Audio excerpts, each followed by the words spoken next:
Salut à tous et bienvenue dans cette vidéo. Alors aujourd'hui, je vais vous expliquer une structure de marché qui est vraiment très importante et qu'on retrouve encore et encore, peu importe l'actif ou peu importe l'unité de temps. C'est ce qu'on appelle du coup l'AMD. Alors l'AMD, premièrement le A pour accumulation, le M pour manipulation et le D pour distribution. Alors pourquoi cette technique, enfin cette structure de marché est importante? Parce qu'en fait, ça permet donc de comprendre la logique, vraiment la logique réelle qui est derrière les mouvements du prix.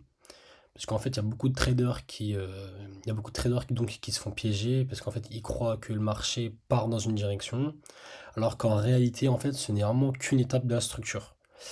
Et du coup, si vous comprenez bien donc la stratégie, cette structure de marché, l'AMD, vous allez comprendre donc pourquoi le marché va ranger, pourquoi il a des fausses cassures, et pourquoi ensuite il part dans un vrai mouvement.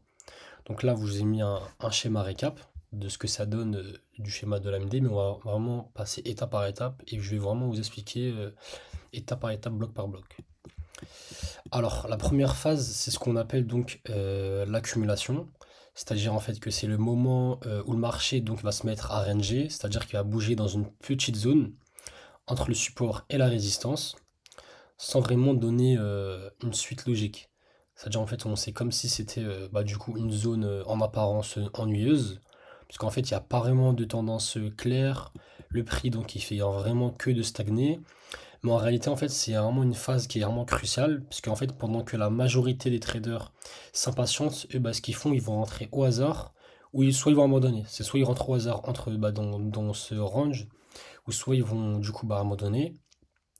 Et du coup, derrière, il y a les gros acteurs comme les institutions, les hedge funds, les banques, etc., qui eux, ils sont en train d'accumuler discrètement donc leur position.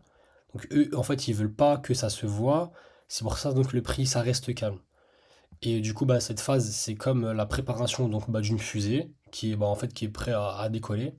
Donc, mais là, pour l'instant, rien ne bouge encore.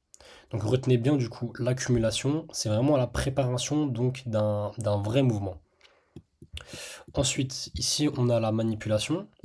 C'est la deuxième phase. C'est probablement donc la plus piégeuse, puisqu'en fait, ici, le marché, donc, on voit qu'il vraiment, il casse, du coup, là, le support. Il casse, il vient le retest, et ensuite, il part à la baisse. Donc, à ce moment-là, du coup, il y a beaucoup de traders débutants qui se disent, ça y est, c'est parti, le marché est cassé.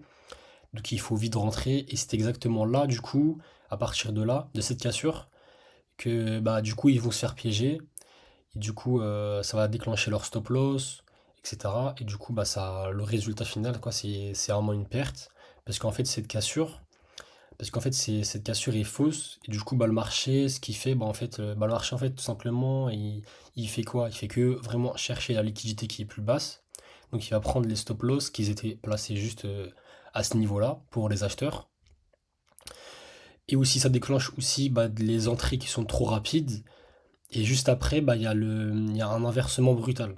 C'est vraiment une étape qui est volontaire, parce qu'en fait, les gros acteurs qui ont besoin de liquidité pour lancer leur vrai mouvement, et du coup, la manipulation leur permet donc de nettoyer, entre guillemets, le marché en sortant donc les traders particuliers.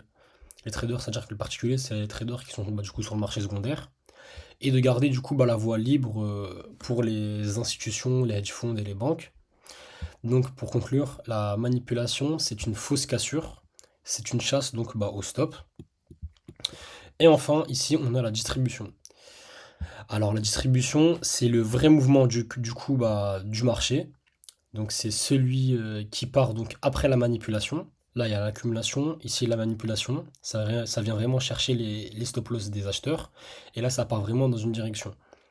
Donc une fois que les gros acteurs comme les hedge funds, les banques et les institutions, ils ont accumulé leur position et ils ont piégé aussi les traders particuliers, ils laissent enfin donc le prix aller dans sa direction parce qu'eux ils injectent vraiment des plusieurs millions, des milliards même sur le marché financier, donc ça fait vraiment bouger le marché financier.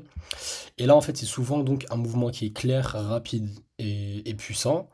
C'est le moment donc où la tendance elle va s'installer et c'est ce qu'on veut donc comme mouvement pour trader. Comme par exemple l'accumulation, ici c'est un petit range, comme vous pouvez le voir. C'est un petit range. Ensuite, il y a une fausse cassure, juste en dessous. Une fausse cassure de la résistance. Ensuite, bah, il y a la plus grosse impulsion haussière. Et c'est pareil du coup à la baisse. Si ça serait à la baisse, bah, il y aurait toujours un range. Il y aurait une cassure à la résistance en haut pour manipuler, pour fake les vendeurs du coup. Et ensuite, il y aurait une vraie tendance. Du coup, c'est le même principe, mais juste en inversement du coup. Et donc, bah, pour conclure, bah, la distribution, c'est vraiment tout simplement un vrai mouvement qui donne vraiment une tendance qui est claire. Donc en fait, pour résumer, bah, le marché fonctionne souvent de cette manière. En premier lieu, on a l'accumulation, c'est-à-dire qu'en fait, ça range, c'est vraiment la préparation. Ensuite, on a la manipulation, qui est une fausse cassure, donc pour piéger bah, la majorité des traders. Et enfin, on a la distribution, qui donne vraiment le mouvement directionnel. Donc ce schéma, vous allez le retrouver un peu partout, comme en Forex, sur le gold, sur les cryptos et même sur les indices. Et c'est pas du tout du coup, c'est pas du tout un hasard en fait, c'est la manière dont les marchés est construit, parce qu'en fait c'est la logique des gros acteurs. Et le but pour vous en fait c'est de comprendre bah, ces trois étapes pour éviter de tomber dans les pièges. Surtout dans la manipulation, c'est vraiment là où se trouve le plus gros piège. Et le but pour vous, bah, du coup, bah, c'est vraiment à éviter de tomber dans ça. Et de pouvoir aussi bah, entraîner dans la bonne direction. Et dans la bonne direction, bah, du coup, aussi pour avoir des bons résultats, des bons profits. Du coup, dans la prochaine vidéo, on verra un cas qui est concret, du coup, là, sur un graphique réel, pour bien comprendre tout ça et, euh, et l'appliquer, du coup, dans la pratique.